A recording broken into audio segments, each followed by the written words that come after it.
अवसर पर मंचासीन आदरणीय श्री बी.डी. कल्ला जी, माननीय मंत्री राजस्थान सरकार, श्री राम सुतार पद्मभूषण मूर्तिकार,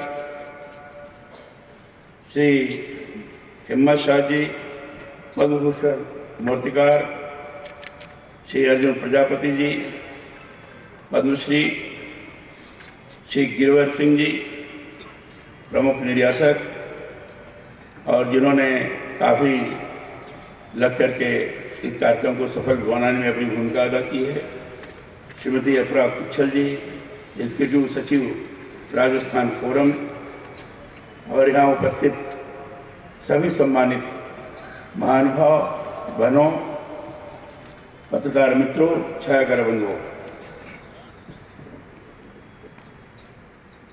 अर्जुन प्रजापति जी ने मुझे पहले ही मिलकर ये कहा था कि हम चाहते हैं कि भारत निर्माण श्रृंखला के अंतर्गत हम प्रदर्शनी लगाएंगे, उसमें मुझे आना चाहिए। स्वाभाविक रूप से कला के प्रति रुझान होने के कारण, यद्यपि मैं कोई कला के बारे में बहुत सारी जानकारी रखता हूँ, ऐसा नहीं है, लेकिन तो भी रुझान है। रुझान होने के नाते मैंने सहज रूप से स्वीकृति भी प्रदान की। पहले कोई दूसरी तारीख थी, बाद में आज की तारीख सुनिश्चित किया।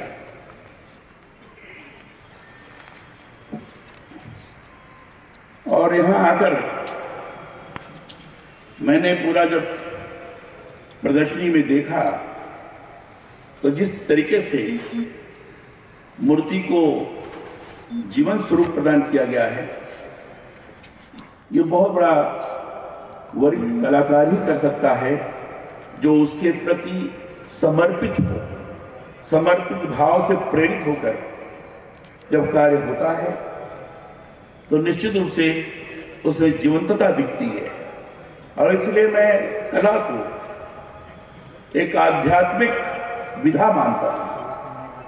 कला में ध्यान एकाग्र करके अगर कलाकार सही माने में कार्य करता है, समर्पित होकर, तो अपने को भूल जाता है, वो कला में ही अपने को समाहित कर देता है। कैसे उसका स्वरूप, उसकी जीवंतता दर्शित हो, ये उसका प्रयास रहता है। और ये मैंने देखा, जो मूर्तियां थी, प्रतिमाएं थी, उसमें जीवंतता का स्वरूप प्रकट हो रहा था। हमारे राम सुतार जी के बारे में बताया गया कि इन्होंने जो निर्माण कार्य किया, उस प्रकार की जीवंतता के स्वरूप का प्रत्यक्ष रूप से दर्शन होता था। लगता था कि अगर प्रतिमा के सामने हम खड़े हो गए तो लगता था कि हमसे बात करना चाहते। यह जीवंतता कलाकार का समर्पण होता है, और वही समर्पण अध्यात्म था। किसी के प्रति ध्यान केंद्रित करते हुए उसी को भगवान मानकर आदमी जब समर्पित हो जाता है तो अपने को भूल जाता है। यह मूर्ति कलाकार ऐसे ही अपने को समर्पित करते हुए उन्होंने निर्माण कार्य किया है, और इनको जितना बधाई देना चाहिए, जितना ही इनका अभिनंदन करना चाहिए, उतना ही कम है। मैं इन सभी मूर्ति कलाकार बंधुओं को इसकी दृष्टि से इनका अभिनंदन करता हूं, वंदन करता हूं। राजस्थान वैसे भी एक ऐसा प्रदेश है जिसमें अगर मैं कहूं शौर्य भी है, सौंदर्य भी है, कला भी है, संस्कृति भी है। ये चारों का एक अद्भुत समन्वय है। जिधर भी चले जाइए, स्थान स्थान में, ग्रामीण स्तर पर संस्कृति जीवंत है। जीवंतता को अपने लोक संगीत के माध्यम से, लोक नाट्य के माध्यम से, हर तरीके से लोग प्रकट करते हैं।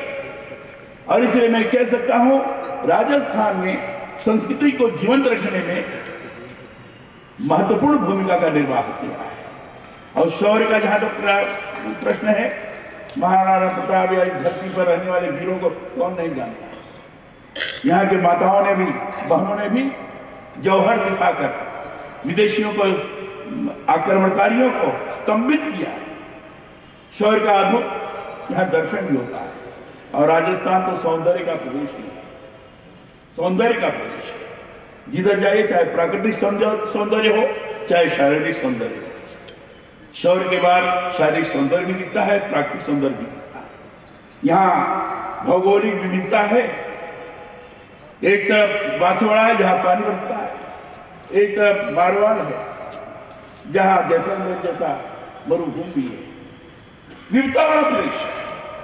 अब विविधता वाले प्रदेश में भी उस प्रदेश को जीवन स्वरूप प्रदान करते हुए विकास की दिशा में अग्रसर करने का कार्य इन सब लोगों के समन्वित प्रयास के कारण हुआ है। और इसे राजस्थान आज विकसित प्रदेश के रूप में जाना जाता है, विकसित प्रदेश के रूप में जाना जाता है। यहाँ विश्व के अनेक देशों के लोग आते हैं। जयपुर का नाम बड़ा प्रसिद्ध है। इसको पिंक सिटी कहते हैं, गुलाबी शहर कहते हैं। गुलाबी शहर में लोग आते हैं। यहाँ मरुभूमि में केवल सवारी के लिए लोग आते हैं। वहां सैंड हिल को भी देखने आते हैं। ये सारी चीजें हैं। यहाँ उदयपुर में फतेह सागर को देखने आते हैं।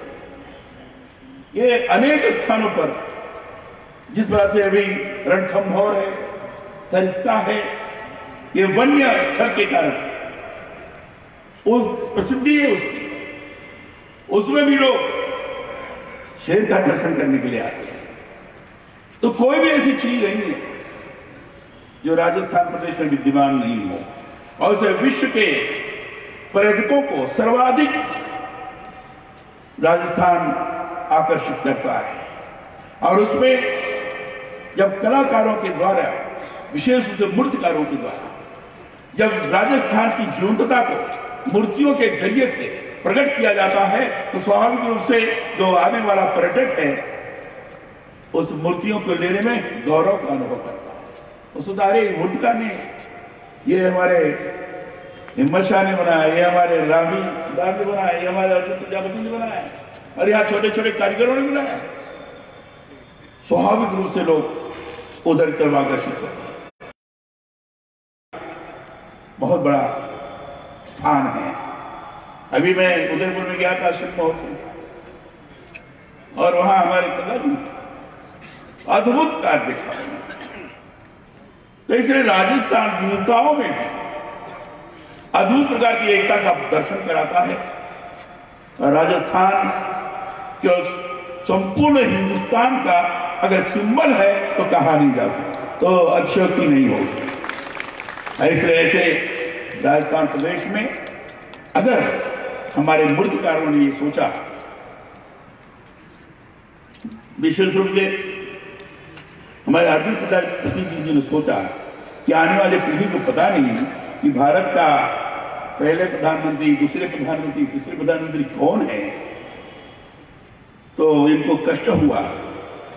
और उनको लगा कि नहीं, प्रतिमाओं के माध्यम से, मूर्तियों के माध्यम से हम आने वाली पीढ़ी को दर्शाएंगे, ये तुम्हारे राष्ट्र निर्माता हैं, ये तुम्हारे देश को आजाद करने के लिए अपना सर्वस्व कुर्बान कर दिए थे, ये हैं, ये नेता सुभाष चंद्र बोस हैं, और ये चंद्रशेखर आजाद हैं, ये महात्मा गांधी हैं, पंडित जवाहरलाल नेहरू हैं, इंदिरा गांधी हैं, पंडित अटल बिहारी वाजपेयी हैं।